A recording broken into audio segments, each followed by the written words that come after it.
Thank you, Speaker Sir, for letting me speak on the subject of students, of their exams, of the education system, of your proposed bill. But before I start, I'd like to say that I was very excited, reassured by what the future of this country did on our streets. This was not anger, this was not violence, this was not hatred, this was an expression, deep expression of the youth of this country, of the future generation of this country. And I feel that all political parties must respect this expression, including my friends in the BJP. In fact, I'm pretty certain, and I've seen examples of it, if my friends in the BJP were to go and ask their own children what they felt about what their brothers and sisters were doing, they would find agreement among their own children. There is nothing wrong with what has happened, and every Indian should be proud. Now, I thought I'm going to be giving a speech about the next generation. And so I was thinking, how do I start this speech? What should be the starting point of this speech? And I thought a good starting point, Speaker Sir, would be a conversation I had with some students, young girls, which gave me a very interesting perspective. It was their perspective, but I think I agree with the perspective. I'd like to lay this framework first on the table. The question I asked the girl was, you said to me that you're a student. What does this mean? Does it mean that you study in a college? Does it mean that you study in a school? Does it mean you read books? What does it mean? She gave me the most beautiful answer. She said a student is someone who has an open mind and an open heart. Student is someone who right from the beginning accepts that they do not know everything. Student accepts that whatever he knows will be superseded later by new knowledge. Student understands that the universe is constantly changing, dynamic, in movement. And so student understands that knowledge is also constantly changing. Most important value of a student, she said to me. I asked her. I said, yeah, very good definition. What's the most important value of a student? She said, in 1 second, humility. I said, why? She said, the student knows that they do not know the truth. The student respects the truth of all other living beings, all other human beings. Like Gandhiji said in his autobiography, The Search for My Truth. Meaning, this is my truth, your truth might be different. Then I asked her the next question. I said, you've defined a category very well. This category of student. Who else is there? She says, there is another group of people. They are not students. Who are they? She says, they are absolutely convinced that they know everything. They believe that the universe is static. And they believe that knowledge emerges from inside them. They believe that they are God. That everything that is to be known is known to them. They are arrogant. They are arrogant. They don't listen. They don't respect other people's truth. So I said, what do you call these people? She said, I call them idiots. So I... Why you are worried? He's not telling about you. Why you are worried? He's telling about it. What? Sir, मैंने बोला नहीं sir कुछ. So she said to me, there are two categories. There are two categories in this world, the student. She said a farmer can be a student, a lawyer can be a student, a doctor can be a student, unemployed youth can be a student. It's the thirst to learn, thirst to understand. Like a sponge. You want to take everything in, you want to understand. It's beautiful. It's even respecting the rest of the universe. What about these idiots? She says to me, these idiots, they don't listen to anything anyone says. What's it?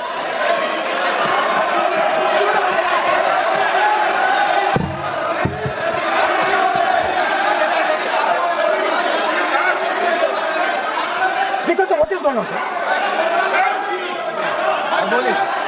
So she said to me, मान्य सदस्य, आप प्रतिपक्ष के नेता हैं. She said to me, एक minute, मान्य सदस्य, प्लीज एक मिनट. मान्य सदस्य, मैं आपके बारे में नहीं बोल रहा हूं. प्रतिपक्ष के नेता हैं. I'm not talking about you.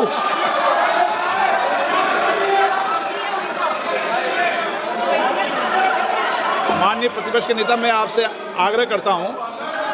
Sir मैंने इनका नाम ही नहीं लिया सर. आप सुनिए मेरी बात. एक मिनट, एक सेकंड, एक मिनट. माननीय प्रतिपक्ष के नेता, मेरा आपसे आग्रह है कि हम विधेयक पर चर्चा कर रहे हैं. मैं कर रहा हूं सर. मैं स्टूडेंट डिफाइन कर रहा हूं सर. ठीक रहेगा sir. I am defining a student, sir. I will let me carry on. Sir, so I said, sir, ये जो स्टूडेंट होता है, इसका लक्ष्य क्या होता है? तो उसने मुझे बोला, स्टूडेंट का लक्ष्य होता है कि वो सच्चाई के पीछे दौड़ता रहता है. उसके लिए सच्चाई मीठी होती है. Truth is sweet. Like Gandhi ji said, the windows of his house are open to all winds. Then I said, what about the idiot? And she said, what is going on?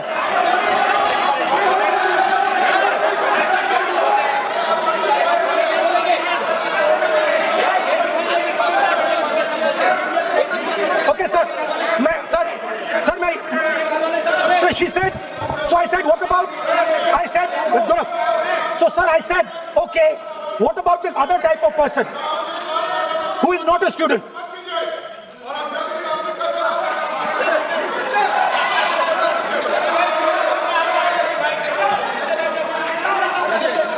So she said, the hallmark, she said, the student, she says the student wears the truth on his or her chest proudly. It's written here. And I said, what about the other type? She says the other type requires an image.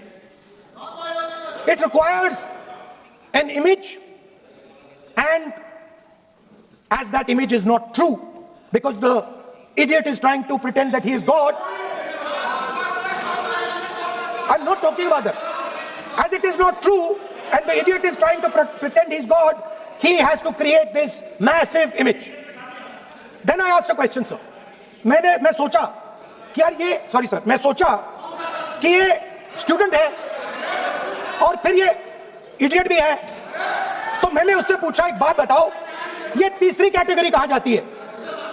ये तीसरी category कहां जाती है? उसने कहा, कौन सी तीसरी category? मैंने कहा, अंधभक्त. इसको कहां डाला जाए?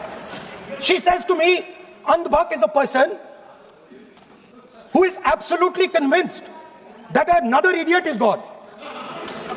So these are the three categories: student, idiot, and andhbhakt who follows the idiot.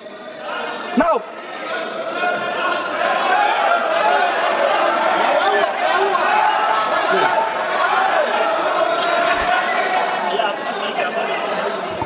so Speaker sir,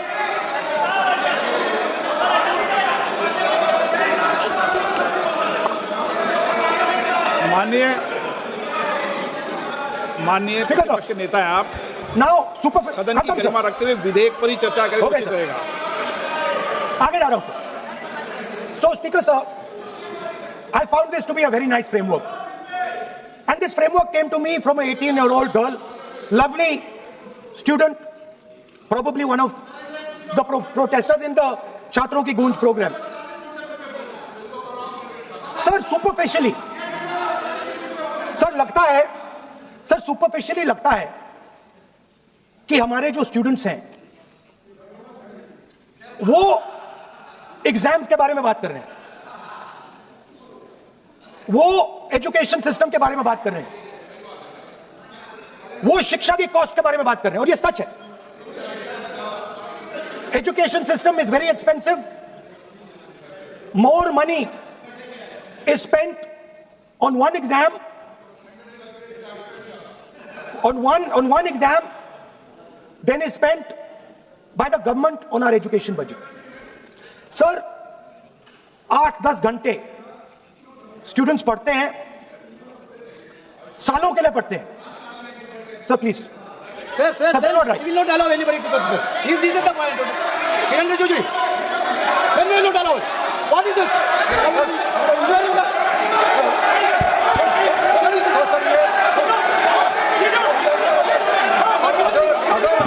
Rahul Gandhi ji unparliamentary word use नहीं करते तो यहाँ से भी टोकने का कोई आवश्यकता ही नहीं है।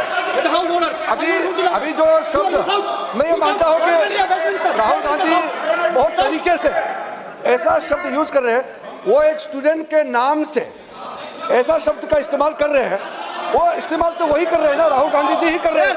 वो नाम ले रहा है स्टूडेंट का, स्टूडेंट का नाम नहीं बोल रहे हैं, लेकिन स्टूडेंट का नाम से इन्होंने जो शब्द यूज किया है वो अनपार्लियामेंट्री वर्ड है, और जो अनपार्लियामेंट्री वर्ड है उसका इस्तेमाल नहीं कर सकते हैं और उसको हटा देना चाहिए।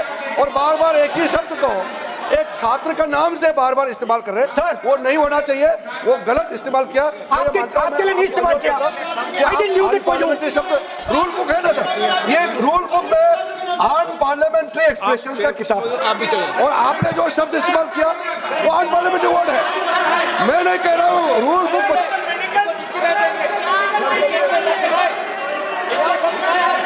एक्सप्रेशन इसका बारे में तो जानकारी रखना चाहिए, इसलिए आपने बार बार, एक बार नहीं बार बार वो शब्द का इस्तेमाल किया है, इसलिए हमारे लोग आपत्ति जताते हैं। गलती तो राहुल गांधी जी का है, क्यों अनपार्लियामेंट्री वर्ड का इस्तेमाल किया है। माननीय सदस्य, स्पीकर सर, आप संसद सर मैं I am not calling anybody that, आप कोई ऐसा शब्द बोलो, I am not calling anybody that sir.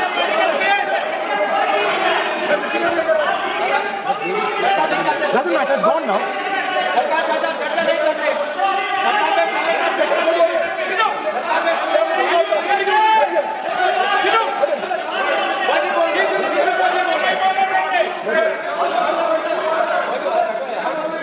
Speaker sir, speaker sir, अगर इनको शब्द नहीं अच्छा लगता मैं दूसरा शब्द दे देता हूं, मैं दूसरा दे देता हूं सर। वो व्यवस्था तो मैंने दे दी है, जो असंसदीय सर, उसको निकाल देंगे। स्टूडेंट को हम आपको व्यवस्था देने की आवश्यकता नहीं है। सर इडियट शब्द नहीं यूज करूंगा sir, I will not use. ना लेट मी बोलने तो दीजिए सर, अगर चाहते हैं तो मैं दूसरा शब्द, उसका प्रॉक्सी शब्द। नो, आप फिर मैं आपसे निवेदन कर रहा हूं, विधेयक पर आप बोले सर। आपसे ये मेरी अपेक्षा है। सर बट आप हाउस को ऑर्डर में रखिए सर। आप विधेयक पे बोले, मैं हाउस Please, ऑर्डर sir. रखूंगा क्या?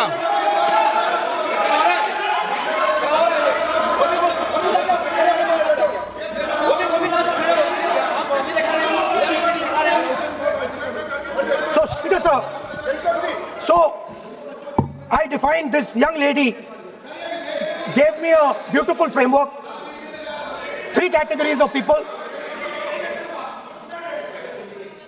I found this to be, speaker sir, order लाइए सर।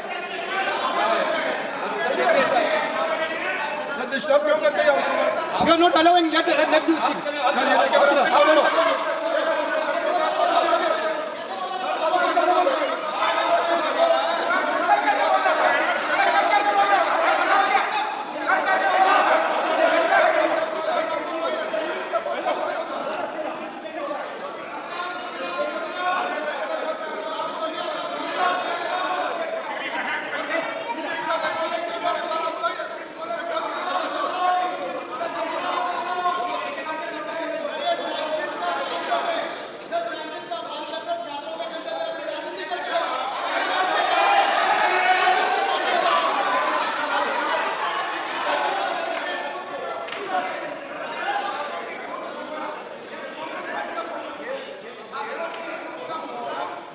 राहुल जी का सम्मान देते हैं, हम इज्जत से हम फिर से कहना चाहते हैं, आपने अन पार्लियामेंट्री वर्ड का इस्तेमाल किया, इसलिए हमारे यहाँ लोग उत्तेजित हुए हैं, अपने आप में तो नहीं हुए। और आपको मालूम है ये अन पार्लियामेंट्री एक्सप्रेशन तो हमने तो नहीं बनाया, ये जो यहाँ जितना शब्द लिखे हैं जो आप पार्लियामेंट में नहीं कह सकते हैं, ये नियम हमने नहीं बनाया। और इसके मुताबिक आपको अगर संसदीय मर्यादा को ध्यान में रखते हुए बात करना है तो हम लोग सब सुन रहे हैं, आपका भाषण सुन रहे हैं, लेकिन आपने बार बार जो शब्द इस्तेमाल किया तो हमने क्लैरिफाई किया, हम आपके भाषण को हम डिस्टर्ब नहीं करना चाहते हैं, लेकिन जो शब्द इस्तेमाल किया उसको आप कृपया इस्तेमाल ना करें, इतना ही है। हम तो सुनना चाहते हैं। मैं अनुरोध करता हूँ राहुल गांधी जी, आप अपना भाषण को कंटिन्यू कीजिए, आप अपना भाषण कंटिन्यू कीजिए, लेकिन वो शब्द इस्तेमाल मत कीजिए, मेरा इतना ही अनुरोध है।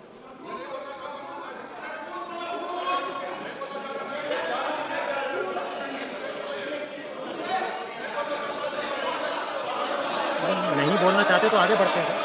आप नहीं बोलना चाहते माननीय नेता? हाँ,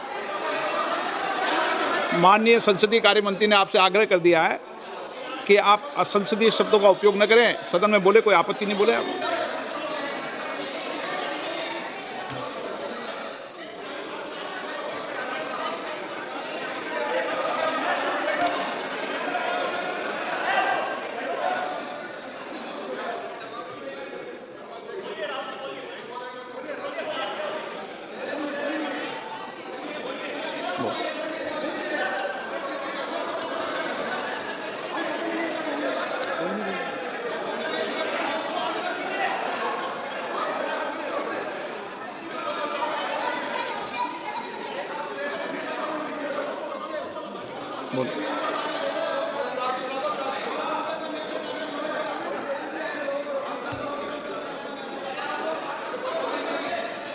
नहीं, आप नहीं बोलना चाहते, मैं अगले वक्ता को बुलाऊं?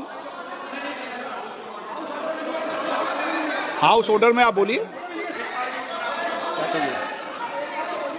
माननीय सदस्य, कई मौके मैंने भी देखे हैं इसी सदन में, जब आप नेता सदन के नेता को बोल नहीं देते, बेल में आते हैं। अभी आपको चुप तो है सदन में, ऐसा तो नहीं है। आज तो आप करें, ऐसा माहौल मैंने पहले भी देखा है। देखिए sir,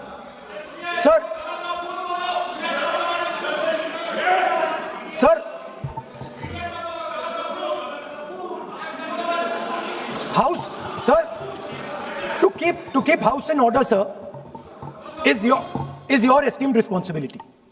Sir, the moment I open my mouth, the entire opposition starts to shout.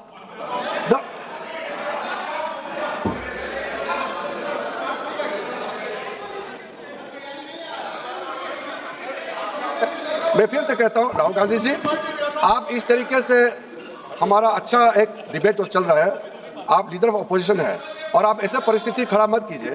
Speaker साहब ने भी जिक्र किया, जब प्रधानमंत्री जी को हमारा जो शुरू में राष्ट्रपति का अभिभाषण को बोलने का आप लोगों ने बिल्कुल रोक करके यहाँ तक आए और आप लोगों ने कई बार प्रधानमंत्री जी को बोलने नहीं दिया, ऐसा परिस्थिति भी निर्माण कराया आप लोगों ने। और आज तो आपने आज संसदीय भाषा का इस्तेमाल किया, एक पार्लियामेंट्री जो सिस्टम है उसको लेकर के एक नियम हमने पढ़ के सुनाया। ये किताब का भी जिक्र किया कि अन पार्लियामेंट्री एक्सप्रेशन, ये मैंने जिक्र किया। और बाकी हमारा साथियों ने भी कहा है कि आप भाषण कीजिए, लेकिन जो शब्द इस्तेमाल किया है उसमें आपत्ति, इतना ही जो है। फिर आप उसको इतना आप बहुत ही इमोशनल चेहरा दिखा करके ये तो ठीक नहीं है, हाउस का आप गुमराह नहीं कर सकते हैं। Sir, it is unparliamentary. Let us just be precise. It is unparliamentary for me to use that word against another member of parliament. I have not used that word against anybody. I have just stated that this category exists. Sir, again they are going. Speaker sir, अगर आप चाहते हैं कि इस देश में सिर्फ BJP बोले तो मैं चुप होकर यहाँ बैठ जाता हूँ, मैं बैठ जाता हूँ, कोई प्रॉब्लम नहीं है। ठीक है, टाइम बता दो कितना ले लिया। एक मिनट, माननीय सदस्य, माननीय नेता प्रतिपक्ष, इस विषय पर मैं बोलता हूं सर, रिजू जी खड़े हो जाते हैं, मैं बोलता हूं वो खड़े हो जाते हैं, इंटरप्ट करते हैं। आप उनको, मैंने हील्ड भी नहीं किया, आप उनको जगह दे रहे हैं। नो, संसदीय कार्य मंत्री आप ये फिर से आ गए।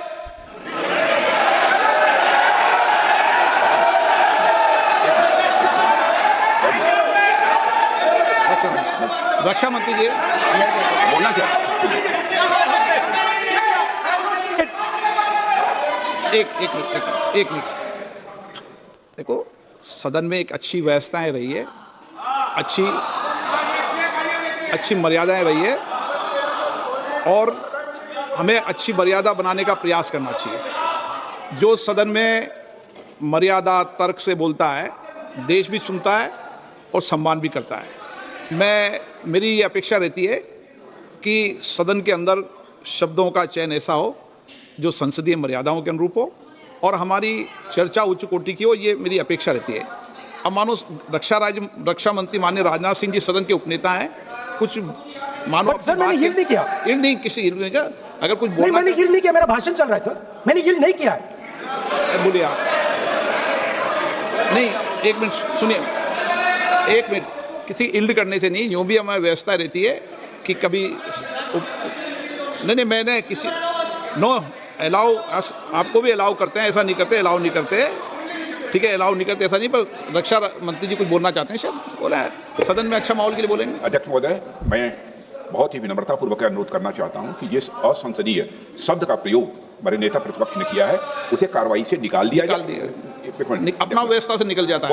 ओके, वो निकाल दिया जाए। और मैं आप सभी से ये अपील अपने पक्ष से करना चाहता हूं कि इस समय आप शांत रहिए, उनकी बात सुनिए। हाँ, आप बोलिए।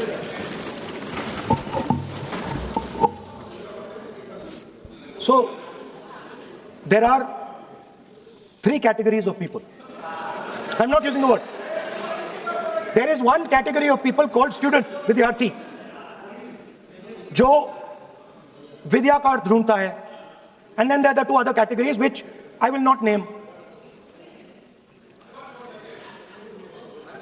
But these categories have natures. So the student is never scared of the truth. He loves the truth, goes towards the truth. Student never uses force against somebody else because he knows that that person's truth is different than my truth. The other category, they do not like the truth. They need an image. They need force. They need violence. Superficially, it looks that our students were upset because of exams. They were upset because of the education system. They were upset because they have to study hours and hours and hours, and then paper leaks. Some rich boy or girl pays 30-40 lakh rupees, gets the paper, gets the job, and जो middle class का गरीब student है, ईमानदार है, वो bypass हो जाता है. So they're upset because of these things. And our system is terrible. It's terrible, it's cruel. Lakhs and lakhs of rupees are taken from the poorest people. Everything has been privatized. Paper leaks. In one exam, something happens. In another exam, something else happens. Some people are allowed re-exam, some people are not allowed re-exam. Rampant privatization means private companies are checking exams, wrong papers are going. It's a brutal, terrible system. It's an extortion system. I said it in my meetings. And it's a system that has been captured. It's a system that has been captured, the soul of the system has been captured by the RSS. The soul, sir.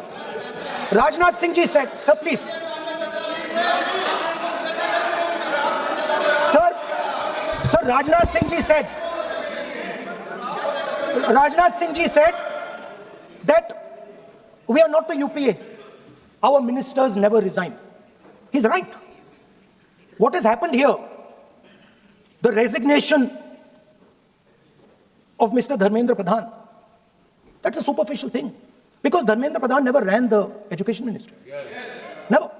The man and the organization that runs the education ministry is called the RSS. And the man who runs it is an OSD sitting in the minister's office.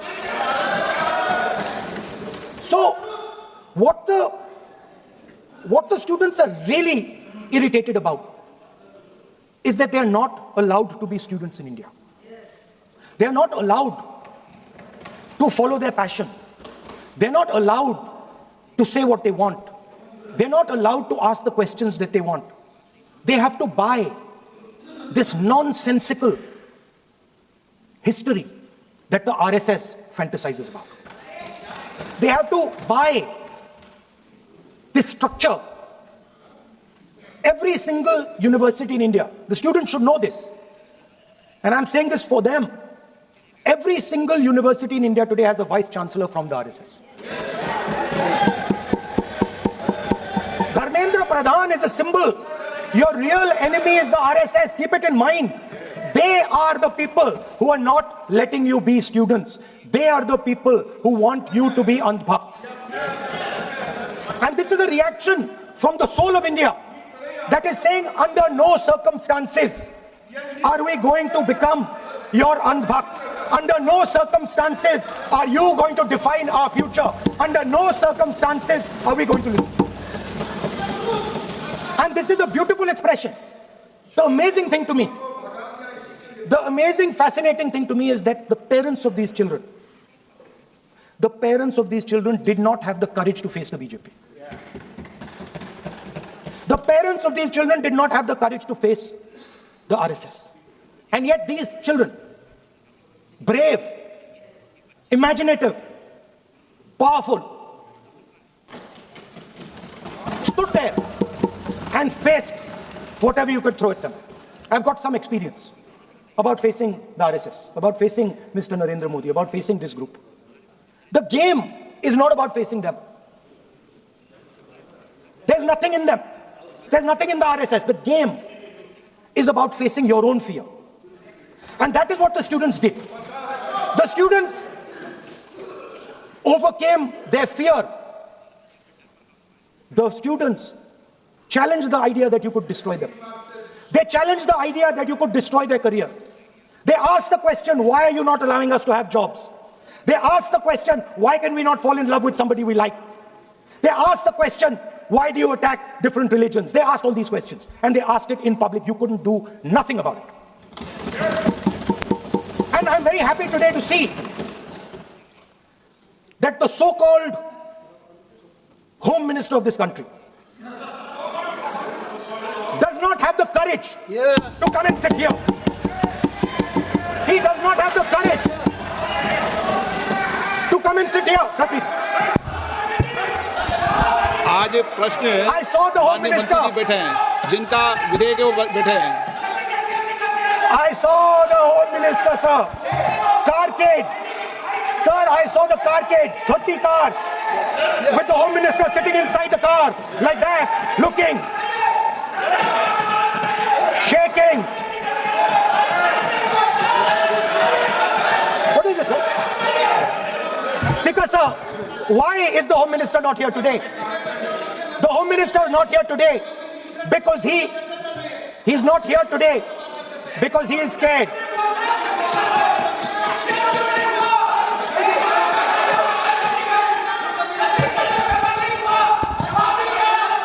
He is the Home Minister, sir.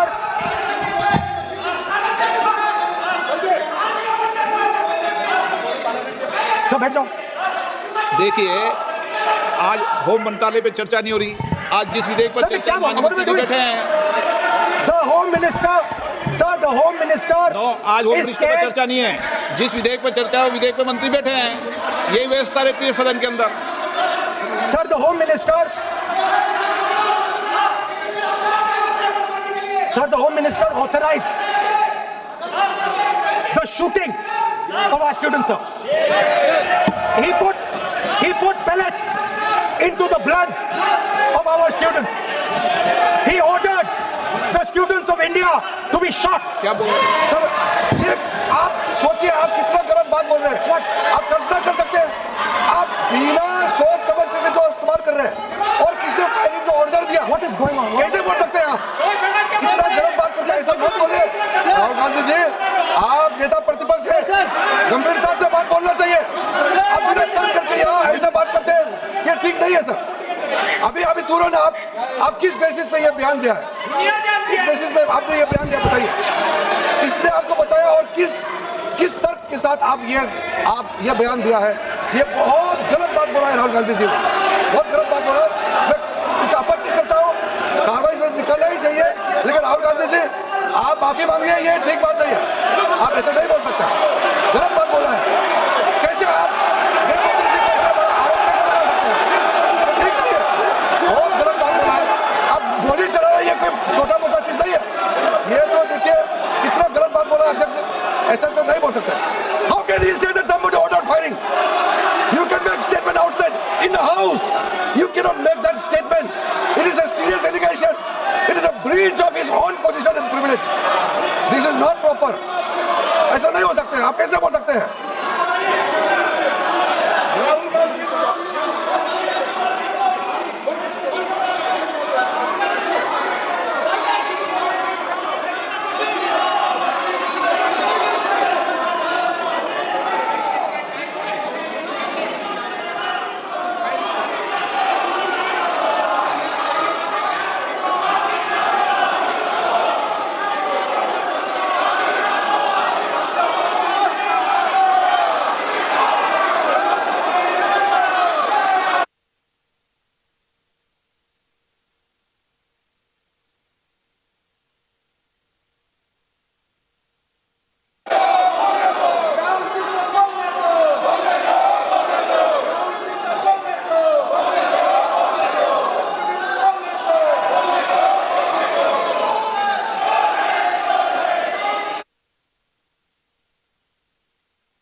अध्यक्ष महोदय, नहीं अध्यक्ष महोदय, नहीं अध्यक्ष महोदय, अध्यक्ष महोदय, अगर नेता प्रतिपक्ष ने कोई गंभीर आरोप लगाया सरकार पे, तो ये सरकार की जिम्मेदारी बनती है कि किसके ऑर्डर पे पुलिस ने बच्चों पर, छात्रों पर, युवाओं पर इस तरह का व्यवहार किया है। नहीं अध्यक्ष महोदय, ये अगर गृह मंत्री जी का नहीं है। अखिलेश जी, आप जो बता रहे हो अलग बात है।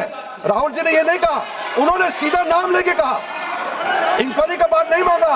राहुल गांधी जी ने इंक्वायरी का बात नहीं किया, उन्होंने सीधा नाम लेकर के फायरिंग ऑर्डर का बात किया। कैसे बात कर सकते हैं आप? ये आप समझते हैं कितना गंभीर आरोप है? आप अगर इंक्वायरी का मांग करता है या वो ठीक है, हम मानते हैं। अखिलेश जी, अरे अखिलेश जी, आप जो कह रहे हैं वो अलग है। राहुल गांधी जी ने जो बात कहा बिल्कुल अलग बोला है। एक ही नहीं, ये गलत बात। आपको राहुल जी, आपको देखिए ये बहुत सीरियस है, आपको माफी मांगना होगा, या तो आप खेद प्रकट कीजिए, अपना शब्द को वापस लीजिए।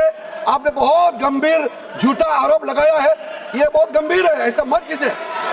आपका शब्द बहुत गलत बात है।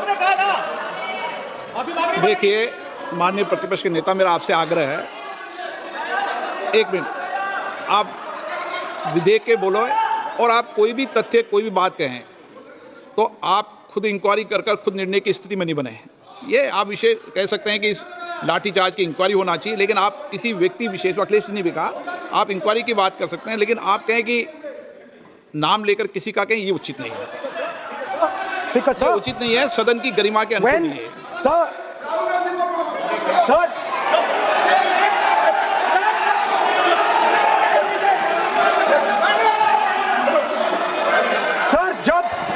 जब आतंकवादी को गोली मारी जाती है,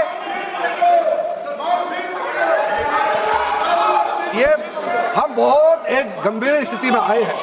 हम तो शुरू से कहा, और हमारा रक्षा मंत्री ने भी अपील किया, यहाँ शांति सुनना चाहते हैं।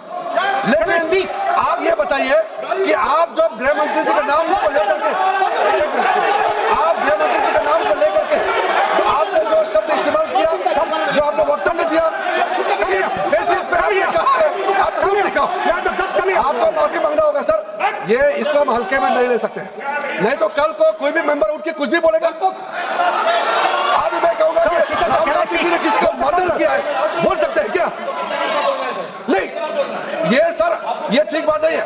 आप कैसा आपको ये पता चला और किस बेसिस पे बोल रहे हैं? आप पहले उसका ब्यौरा देना चाहिए, आप माफी मांगना चाहिए। ऐसा नहीं चलेगा, ऐसा नहीं चल सकता है। बहुत गंभीर मामला है, इसको हम हल्के में नहीं ले सकते। तो क्या हम ऐसा कह दें कि राहुल गांधी जी ने किसी का मर्डर किया? हम बोल सकते हैं क्या बिना मतलब का? कैसे बोल सकते हैं? ऐसा नहीं होता है सर। यहाँ जिम्मेदारी का साथ बोलना होता है और तर्क देना होता है। आपने स्टेटमेंट दे दिया है, लेकिन आप बताना पड़ेगा कि किस बेसिस पे आपने स्टेटमेंट दिया है। और आप माफी मांगेगा तो हम सोचा जाएगा, ऐसा सदन नहीं चल सकता है। यह गंभीर मामला है। ये ऐसा बिल्कुल मैं आप राहुल गांधी से माफी मांगे या तो बताए क्यों बोला है, कैसे बोला है। आप कैसे बोल सकते हैं माफी मांगी है? ऐसा नहीं चल सकता है।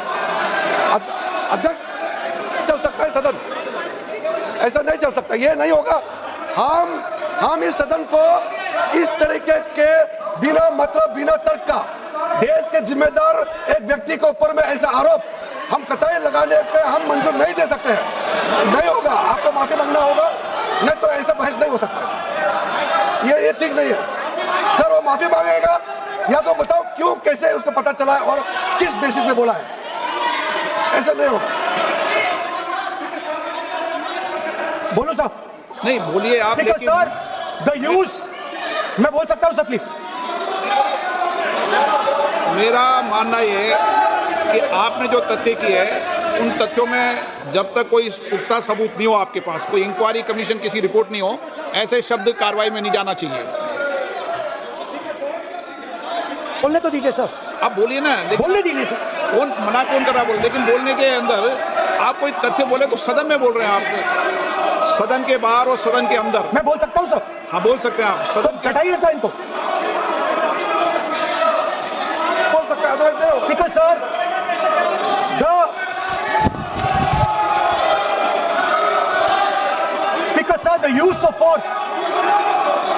the use of force can only be authorized by the Home Minister. No. It cannot be authorized either by the Home Minister or the Prime Minister. ऐसे नहीं चल सकता सर। आप सदन के अंदर हमारे कई बार कहने के बाद भी, बार बार आग्रह करने के बाद भी आप चेयर की अवहेलना कर रहे हैं, उचित नहीं है। नो, आप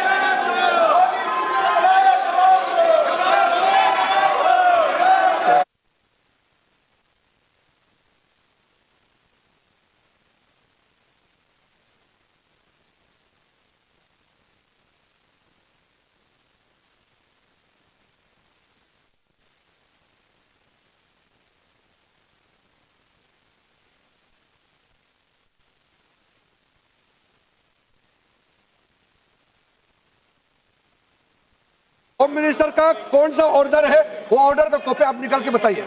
आपने कहा होम मिनिस्टर ने ऑर्डर दिया है फायरिंग के लिए, आप वो ऑर्डर का कॉपी निकालिए।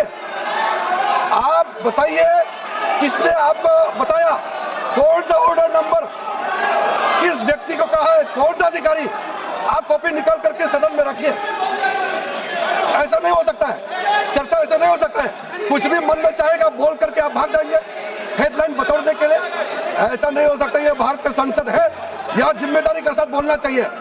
ऐसा हम बिल्कुल मान्यता नहीं दे सकते।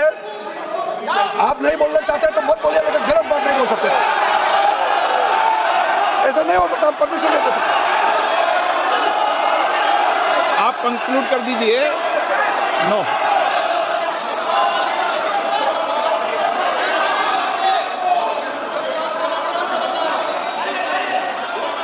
माननीय प्रतिपक्ष के नेता जी से मैंने आग्रह किया है कि वह बिना तथ्यों के, बिना सबूतों के, बिना निष्कर्षों के सदन के अंदर कोई बात को नहीं कहे। ऐसा सदन के अंदर नहीं चलता है। सदन के बाहर और सदन के अंदर बोलने में सदन की मर्यादाएं, नियम, प्रक्रिया होती है। ये मेरे आपसे नो नियम होता है। आप किसी बात पर आरोप लगाए तो नोटिस दीजिए। आप बिना नोटिस के, बिना किसी के आरोप नहीं लगा सकते। आपने बिना इंक्वायरी, बिना कोई इंक्वायरी की जजमेंट के कोई भी किसी पर आरोप नहीं लगा सकते। आप किसी पे नहीं लगा सकते, एक सदस्य भी नहीं लगा सकते। आप नहीं बोलना चाहते, मैं नियमों से बात कर रहा हूं, नियमों के पर एक भी बात नहीं कर रहा। मैं नियमों के विपरीत नहीं जा रहा हूं बिल्कुल भी। सदन नियमों प्रक्रियाओं से चलता है, इतने गुस्से में मत होइए आप।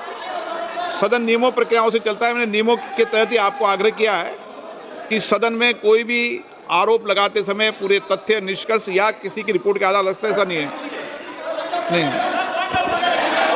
He's not giving me mic. Mic को सर, माइक तो दीजिए। ले ले माइक तो दीजिए। माइक दीजिए, लेकिन बोलेंगे आप। माइक नहीं है।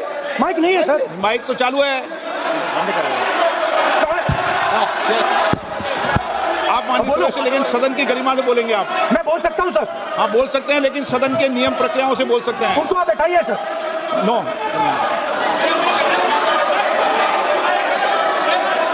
आप बोलना नहीं चाहते, मैं अगले वक्ता को बुलाऊंगा फिर।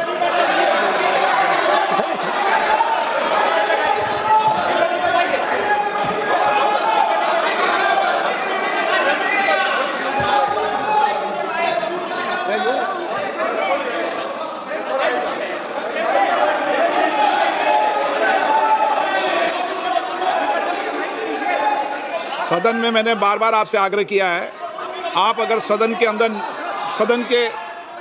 मैंने आपको कभी नहीं रोका, लेकिन एज ए स्पीकर मेरी जिम्मेदारी होती है कि सदन की गरिमा बनी रहे, सदन की प्रतिष्ठा बनी रहे, और सदन में हमेशा जो कुछ भी बोला जाता है वो बरसों तक कार्रवाई में जाता है। इसलिए मेरा आपसे अपेक्षा है, क्योंकि आप प्रतिपक्ष के नेता हो और माननीय सदस्य नहीं, आप प्रतिपक्ष के नेता, इसलिए प्रतिपक्ष के नेता से विशेष रूप से अपेक्षा है कि आप तथ्यों पे बोलें, इस विधेयक पर बोलें।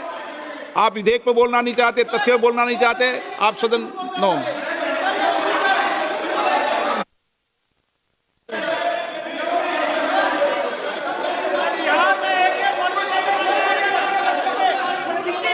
हर खबर पाइए सीधा अपने मोबाइल पर।